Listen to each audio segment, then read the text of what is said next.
बिस्मिल्लाहिर्रहमानिर्रहीम। अस्सलाम वालेकुम students, welcome to Tariq education academy. Last lecture तक हम लोगों ने चैप्टर नंबर 1 को एंड कर दिया था। आज हम चैप्टर नंबर 2 शुरू करेंगे जिसका नाम है हाइड्रोजन।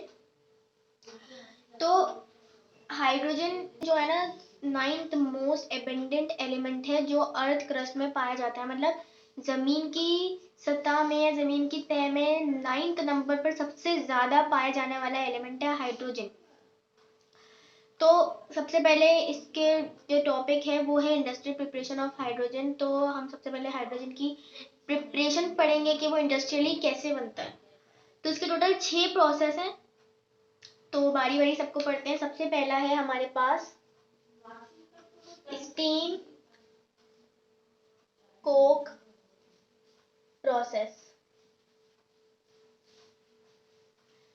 स्टीम हमें पता है भाप होती है या फिर वाटर इन गैस फॉर्म जिसको कहते हैं, स्टीम वो होता है। कोक जो है वो एक तरीके से आप अज्यूम कर लें कि कोयला होता है। कोयला को एक तरीके से आप अज्यूम कर लें अभी के कोक मतलब कोयला होता है। और ये जो है एलोट्रोपिक फॉर्म ऑफ कार्बन है, ठीक है। तो इसकी हमें इक्वेशन ज्यादा गौर करना है इक्वेशन पे। तो सबसे पहले इसकी इक्वेशन देख लेते हैं। स्टीम कोक है तो मतलब कोक, तो सबसे पहले कोक मतलब कोयला। कोयले पे से जब हम स्टीम मतलब वाटर कह लें भाप, इसको जब पास करवाएंगे 1000 डिग्री सेल्सियस पे, तो हमारे पास कार्बन मोनोऑक्साइड और हाइड्रोजन गैस जो है वो बनेंगे। हम जब रेड हॉट कोक पर से स्टीम को पास करवाएंगे 1000 डिग्री सेल्सियस पे, तो कार्बन मोनोऑक्साइड और हाइड्रोजन गैस हमारे पास बनेगी, ठीक है। तो इस मिक्सचर को हम कहते हैं वाटर गैस। इसकी अगर आप इक्वेशन अच्छी तरह से याद कर लेते हो तो आप इसकी इंग्लिश बहुत आसानी से लिख सकते हैं। कैसे? When steam is passed over red hot coke at 1000 degree Celsius, so the mixture of carbon monoxide and hydrogen gas is obtained, जिसको हम वाटर गैस भी कहते हैं। इसकी जगह ये भी लिख सकते हैं so the water gas is obtained, ठीक है। तो अगर आप इक्वेशन अच्छी तरह याद कर लेते हो तो आप आसानी से इसकी इंग्लिश लिख सकते हैं। दूसरा प्रोसेस देख लेते हैं क्या है। दूसरा है स्टीम मीथेन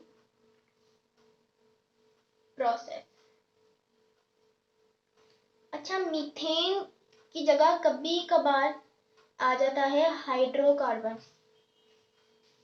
ऐसा भी आ सकता है स्टीम हाइड्रोकार्बन प्रोसेस।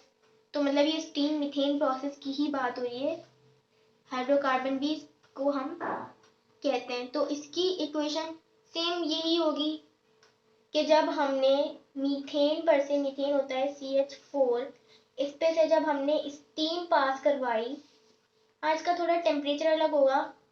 टेम्परेचर होता है इसका 900 डिग्री सेल्सियस और कैटेलिस्ट हम यूज करते हैं निकल।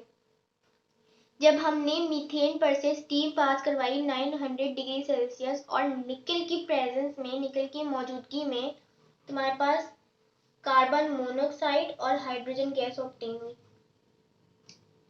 सेम इसी की तरह है, बस टेम्परेचर थोड़ा चेंज है और इसमें कैटेलिस्ट यूज हो रहा है। तो बैलेंस कर लेते हैं। यहाँ पर हमारे पास 6 हाइड्रोजन है, यहाँ पर 2 है, तो यहाँ पर 3 लगा देते हैं तो ये बैलेंस हो गई। इसकी इंग्लिश आप ऐसे लिख सकते हैं, when steam is passed over methane at 900 degree Celsius in the presence of nickel, so the mixture of carbon monoxide and hydrogen gas is obtain, जिसको हम वाटर गैस भी कहते हैं, ठीक है। उसके बाद हम अपना देख लेते हैं थर्ड प्रोसेस जो है स्टीम मिथानॉल प्रोसेस। अच्छा, मिथानॉल क्या है? सिंपल आप इसको ऐसे याद रख लें कि जब हम मीथेन में से एक हाइड्रोजन रिमूव कर देते हैं और जो हमने हाइड्रोजन रिमूव किया उसकी जगह आप OH लगा दे, तो ये हमारे पास बन गया मिथानॉल। ठीक है, मीथेन में से एक एच हटा दें, उसकी जगह OH लगा दें, तो ये बन गया मिथानॉल। अब इसमें भी सेम वही है कि जब हम मीथेन पर से स्टीम पास करेंगे, इक्वेशन देखते हैं इसकी। मिथानॉल पे से जब हमने स्टीम पास की अच्छा इसका टेम्परेचर होगा 250 डिग्री सेल्सियस, और इसमें भी हम निकल यूज करेंगे एज अ कैटेलिस्ट। तो हमारे पास यहाँ पे कार्बन डाइऑक्साइड बनेगी। याद रखना, यहाँ पे मिथानॉल में कार्बन डाइऑक्साइड बनेगी और इसके साथ हाइड्रोजन हमें मिलेगी। ठीक है, जब मिथानॉल पे से हमने स्टीम पास करवाई 250 डिग्री सेल्सियस और निकल की मौजूदगी में, तो कार्बन डाइऑक्साइड और हाइड्रोजन गैस हमें मिली। बैलेंस कर लेते हैं, यहाँ पे हैं 6, यहाँ पे 2 है, तो यहाँ पे 3 लगा देते हैं, बैलेंस हो गई इक्वेशन। अच्छा, अब एक बात यहाँ पर यह है कि वहां तो चले वाटर गैस की, उसकी तो सेपरेशन हम अलग से पढ़ते हैं वाटर गैस की, इसका अलग से सवाल भी आता है, ये हम बाद में पढ़ेंगे। लेकिन यहाँ पर है हमारे पास कार्बन डाइऑक्साइड और हमें तो चाहिए हाइड्रोजन। तो हम कार्बन डाइऑक्साइड में से हाइड्रोजन को कैसे अलग करते हैं? हमें पता है कार्बन डाइऑक्साइड को जब हम प्रेशर ज्यादा देते हैं तो ये पानी में डिजोल्व हो जाती है। तो जब हम इस मिक्सचर को पास करेंगे पानी में से हाई प्रेशर पर, तो कार्बन डाइऑक्साइड पानी में डिजोल्व हो जाएगी और हमें हाइड्रोजन गैस मिल जाएगी। इसकी इंग्लिश कैसे, पहले हम इस इक्वेशन की इंग्लिश देख लेते हैं। when steam is passed over methanol at 250 degrees Celsius in the presence of nickel, so the mixture of carbon dioxide and hydrogen gas is obtained। फिर उसके बाद अब ये इक्वेशन लिखिएगा और उसके बाद इन दोनों को सेपरेट करने की जो इंग्लिश है ना, वो मैं आपको यहाँ लिख भी देती हूँ। A mixture of carbon dioxide and hydrogen is passed through water at high pressure, so carbon dioxide gas dissolves in water, leaving behind free hydrogen gas. तो उसको सेपरेट कैसे करेंगे मैंने भी बताया। इस मिक्सचर को हम पानी में से गुजारेंगे हाई प्रेशर पे। ये जो कार्बन डाइऑक्साइड की प्रॉपर्टी है कि पानी में डिजोल्व हो जाती है, जब इसको हाई प्रेशर देते तो ये पानी में डिजोल्व हो जाएगी और हमें हाइड्रोजन गैस फ्री मिल जाएगी। अच्छा, इसके बाद जो हमारा फोर्थ प्रोसेस है वो है थर्मल decomposition ऑफ मीथेन। तो वो हमारे पास चौथा प्रोसेस है थर्मल डिकम्पोजिशन ऑफ मीथेन। अच्छा, थर्मल डिकम्पोजिशन का मतलब क्या होता है? डिकम्पोजिशन का मतलब होता है किसी चीज को तोड़ना, ब्रेक करना, और थर्मल मतलब हीट देकर किसी चीज को ब्रेक जब हम करते हैं तो हम उसको कहते हैं कि इसकी थर्मल डिकम्पोजिशन करवा रहे हैं। तो यहाँ पर हम थर्मल डिकम्पोजिशन करवा रहे हैं मीथेन की। तो मतलब यहाँ पे हम मीथेन को हीट देकर तोड़ेंगे। कैसे? यहाँ पर सबसे पहले हम मीथेन को लिखेंगे, इसकी थर्मल डिकम्पोजिशन करवा रहे हैं मतलब हीट देकर तोड़ रहे हैं, तो यहाँ पे कोई और रिएक्टेंट नहीं आएगा। इसको ब्रेक करवा रहे हैं। अच्छा, इसको हम टेम्परेचर कितना दे रहे हैं? 700 से लेकर 1000 डिग्री सेल्सियस तक का हम इसको टेम्परेचर देंगे। और जब भी थर्मल डिकम्पोजिशन करवाते हैं तो वो करवाते हैं हम इन the absence of air. Thermal decomposition हमेशा एब्सेंस ऑफ एयर में होती है, मतलब हवा की गैर मौजूदगी में थर्मल डिकम्पोजिशन करवाते हैं। जब हम इसकी थर्मल डिकम्पोजिशन करवाएंगे तो ये कार्बन और हाइड्रोजन गैस में ब्रेक हो जाएगी। बैलेंस करने के लिए यहाँ 2 लगा देते हैं। ठीक है, तो जब हम मीथेन की थर्मल डिकम्पोजिशन करवाएंगे तो हमें कार्बन और हाइड्रोजन गैस मिलेगी। तो इसकी इंग्लिश कैसे लिख लेते हैं, ऐसे methane when heated up to 700 to 1000 degree Celsius in the absence of air it decomposes into carbon and hydrogen gas. ठीक है, ये होगा हमारे 4 प्रोसेस।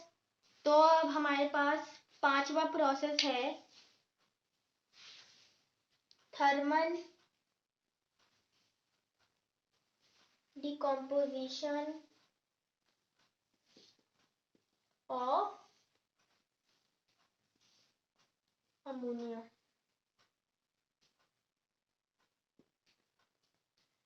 अब यहाँ पर हम थर्मल डिकम्पोजिशन करवा रहे हैं अमोनिया की। तो सबसे पहले थर्मल डिकम्पोजिशन है तो हम डायरेक्ट अमोनिया लिख देंगे, यहाँ पे कोई रिएक्टेंट और नहीं आएगा। इसको हम हीट करेंगे 1000 डिग्री सेल्सियस पे। और कैटलिस्ट बहुत सारे यूज होते हैं, इसमें कोई एक नहीं होता, तो हम इसमें कोई ना कोई कैटलिस्ट इस तरह हम ऐसे लिख देते हैं। अच्छा, अगर आपको कभी किसी प्रोसेस में नाम याद ना हो कैटलिस्ट का तो आप ऐसे कैटलिस्ट नीचे लिख सकते हैं। ठीक है, ऐसे लिख दें, लेकिन लिख दें ताकि नंबर ना कटे। तो जब इसको लिखेंगे तो हमारे पास, हमें हमेशा पता है कि जो नाइट्रोजन है वो डायटोमिक होती है, तो ये हमेशा N2 में टूटती है। तो ये नाइट्रोजन जो है N2 में टूटेगी, और जो हमारे पास हाइड्रोजन है वो भी डायटोमिक होती है, ये H2 में टूटेगा। बैलेंस करने के लिए यहाँ पर हमारे पास कितने हाइड्रोजन है, यहाँ पे हमारे पास 3 है, लेकिन सबसे पहले तो देखिए ना, यहाँ पे हमारे पास 2 नाइट्रोजन है, तो यहाँ पे हमें 2 तो लगाना ही पड़ेगा लाजमी। तो जब हमने यहाँ 2 लगाया, यहाँ पे ये बैलेंस हो गया, लेकिन हाइड्रोजन यहाँ पे 6 हो गए, यहाँ पे 2 है, तो यहाँ पे भी हम 3 लगा देंगे, तो ये हो गई बैलेंस इक्वेशन। अब अगर आप ये इक्वेशन याद कर लें तो आप आसानी से इसकी इंग्लिश याद कर सकते हैं। कैसे? Ammonia when heated up to 100 degree Celsius in the presence of catalyst it decomposes into nitrogen and hydrogen gases. ठीक है, अब हमें चाहिए हाइड्रोजन, तो हम इसको सेपरेट कैसे करेंगे? हमें पता है कि नाइट्रोजन का जो जो वो टेम्परेचर जिस पे नाइट्रोजन लिक्विफाई होता है वो है 196, और हाइड्रोजन का टेम्परेचर जिस पे हाइड्रोजन लिक्विफाई होती है वो होता है 200 समथिंग, -200 समथिंग होता है जिस पे हाइड्रोजन लिक्विफाई होती है। और नाइट्रोजन जो है वो -196 डिग्री सेल्सियस पे लिक्विफाई हो जाती है, मतलब जो है ये लिक्विड फॉर्म में आ जाती है, गैस से लिक्विड फॉर्म में आ जाती है। तो हम क्या लिखेंगे? When a mixture of nitrogen and hydrogen gas cooled up to -196 degrees Celsius, nitrogen gas liquefies, leaving behind free hydrogen gas। ठीक है, तो ये तो हो गई इनकी सेपरेशन की, जो हमने इंग्लिश लिखनी है वो इसकी सेपरेशन की इंग्लिश हो गई। अब उसके बाद हमारे पास जो 6th और लास्ट प्रोसेस है हाइड्रोजन की प्रिपरेशन का है, वो है इलेक्ट्रोलिसिस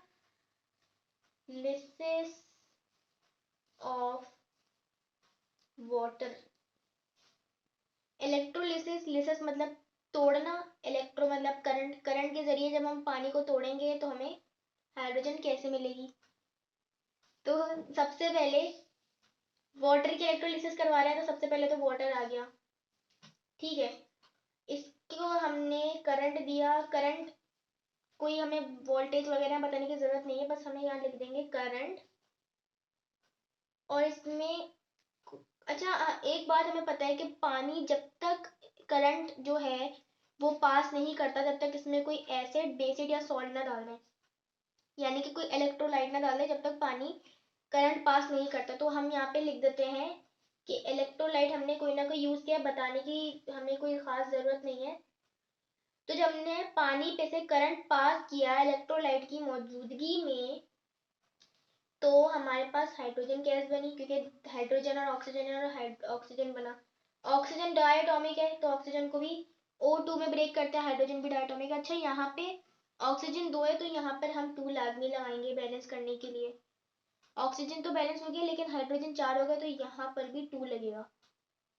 इसकी इंग्लिश कैसे याद कर सकते हैं? ऐसे कि when electric current is pass through water having some electrolyte, bracket में करके आप लिख दिएगा कि एसिड हो गया, बेस या सॉल्ट, इन तीनों में से कोई से भी इलेक्ट्रोलाइट हो सकता है पानी में। तो when electric current is passed through water having some electrolyte, water decomposes into hydrogen and oxygen gases।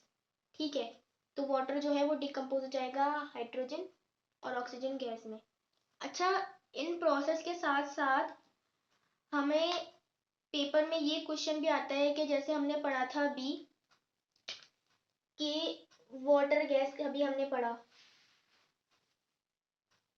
Water gas क्या है, हाइड्रोजन और कार्बन मोनोऑक्साइड का मिक्सचर जो है वो हमारे पास वाटर गैस कहलाता है। तो इसको हम वाटर गैस कहते हैं। इसमें से हम हाइड्रोजन को कैसे अलग करेंगे, तो ये क्वेश्चन आता है पेपर में कि भाई हमें इसमें से हाइड्रोजन को कैसे अलग करना है। तो हम पहले इसकी सेपरेशन पढ़ लेते हैं। तो अब हम पढ़ेंगे separation of hydrogen from water gas. तो इसके 3 प्रोसेस हैं। पहला प्रोसेस है ऑक्सीडेशन मेथड, या फिर इसको दूसरे अल्फाज में कैटालाइटिक मेथड भी कह सकते हैं, या फिर इसको कह सकते हैं हम बॉश प्रोसेस। ये इस हेडिंग के 3 नाम है। इसको ऑक्सीडेशन मेथड भी कह सकते हैं, कैटालाइटिक मेथड भी कह सकते हैं, या फिर बॉश प्रोसेस भी कह सकते हैं। इसमें क्या होगा, हम कर रहे हैं वाटर गैस में से हाइड्रोजन की सेपरेशन। तो इसमें हम, ये रहा वाटर गैस, इसमें से हम वाटर को पास करवाएंगे। ठीक है, ये रहा वाटर, कितने 500 डिग्री सेल्सियस, और कैटेलिस्ट यूज करेंगे FeO। ठीक है, FeO कैटेलिस्ट यूज करेंगे तो हमारे पास कार्बन डाइऑक्साइड और हाइड्रोजन गैस बन जाएगी।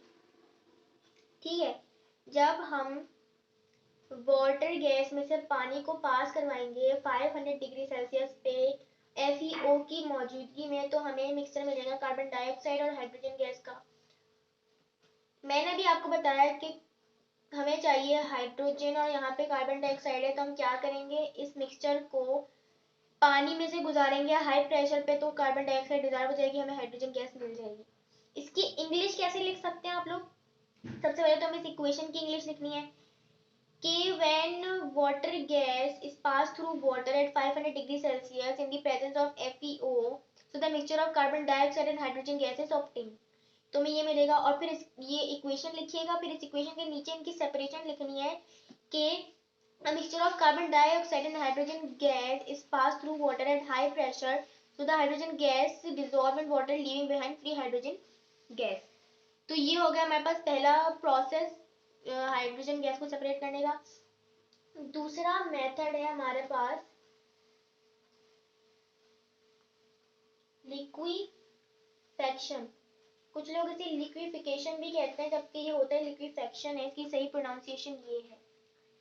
इसमें क्या करते हैं हम लोग, इसमें हम लोग सिंपली, इसमें कोई इक्वेशन वगैरह नहीं है, इसमें हम बस वाटर गैस को -200 डिग्री सेल्सियस पे कूल करते हैं। उससे क्या होता है कि कार्बन मोनोऑक्साइड जो है वो लिक्विफाई कर जाती है और हाइड्रोजन गैस को फ्री पीछे छोड़ देती है।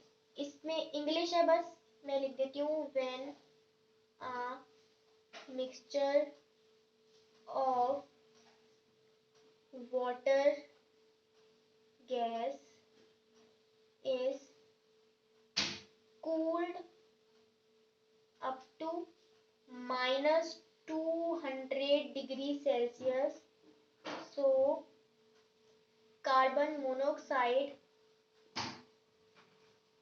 liquefies, leaving behind free hydrogen gas। या फिर ये भी लिख सकते हैं कि liquefies while hydrogen remain gas। तो ये इसमें कोई इक्वेशन वगैरह नहीं, बस ये छोटी सी डेफिनेशन है, ये इंग्लिश है इसकी। थर्ड प्रोसेस है हमारे पास कास्टिक सोडा मेथड।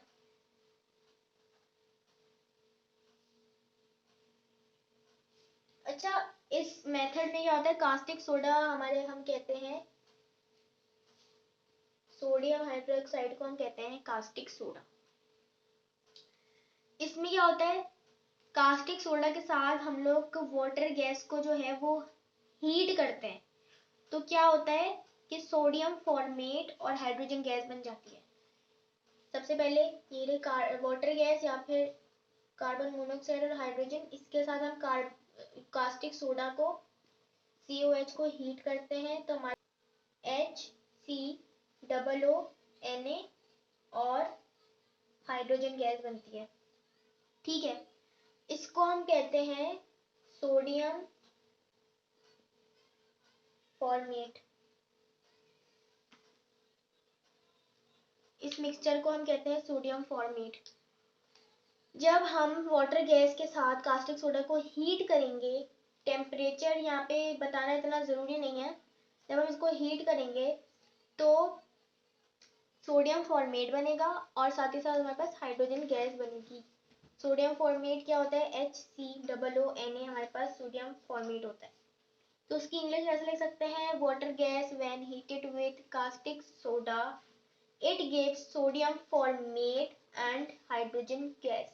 अच्छा, सोडियम फॉर्मेट ये पाउडर टाइप होता है, तो इसलिए इसमें से हाइड्रोजन को अलग करना आसान है, क्योंकि हाइड्रोजन तो गैस ही रहती है हमेशा। तो ये था हमारा आज का लेक्चर। हमने सेपरेशन पढ़ी वाटर गैस में, इंडस्ट्रियल प्रिपरेशन पढ़ी हाइड्रोजन की। तो आज के इस लेक्चर को यहीं तक रखते हैं, मिलते हैं आपसे अपने नेक्स्ट लेक्चर में, तब तक के लिए अल्लाह हाफिज़। मज़ीद ऐसे लेक्चर्स के लिए सामने दिए गए सब्सक्राइब के बटन को क्लिक करके चैनल को सब्सक्राइब करें और वीडियो को लाइक, कमेंट और शेयर करें। अल्लाह हाफिज़।